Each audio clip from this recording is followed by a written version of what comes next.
I love shooting with prime lenses. They're a great way to improve your photography, your composition, and are also usually lighter to bring around. However, many photographers, and myself included, make a lot of mistakes when using prime lenses. So in today's video, I want to discuss with you the 3 main mistakes that I think you should avoid to make sure that you are not using prime lenses the wrong way.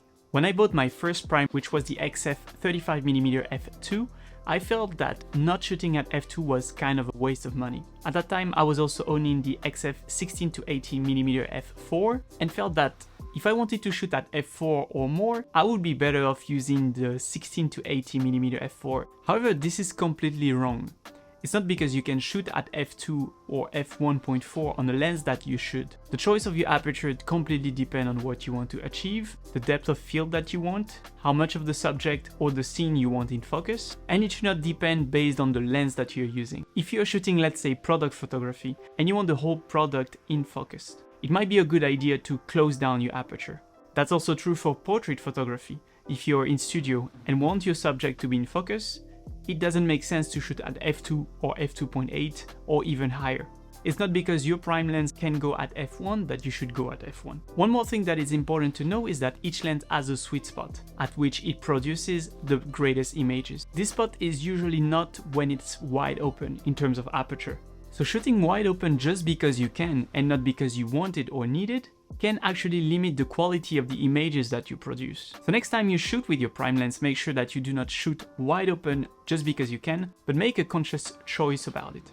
When using a prime lens, you are limited to a single focal length, and this focal length comes with limitation and specificities. As an example, the 10mm focal length will come with distortion, and you might want to reconsider shooting close-up portraits with this lens, as the characteristic of your subject might be completely distorted and out of proportion.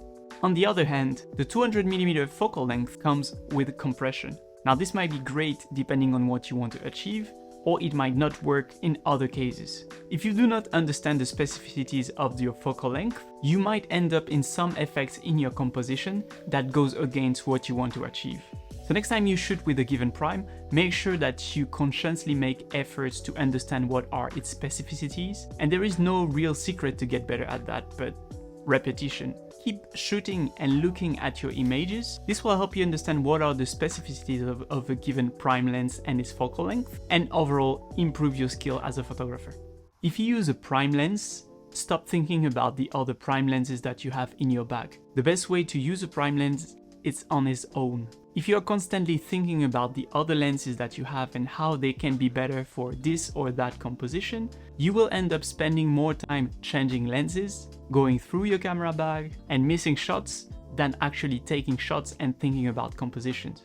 Stop using your prime lenses as kind of a zoom range. Stick to one single prime and ask yourself what composition would work with that particular lens. That way you will develop an eye for this particular focal length, work on your composition skills, and overall understand better your prime and use it in the right way. Personally, whenever I go shoot out in the streets, I always bring the 18 and the 33 with me, but I always end up shooting with one lens for 1 or 2 hours continuously.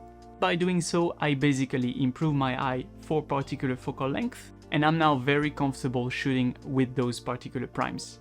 So stop worrying about other lenses when you're working with a prime. Focus about this focal length, this particular prime lens, its limitation and specificities, and see how it works for you.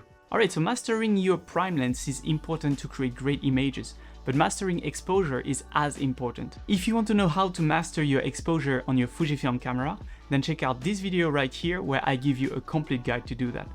See you there.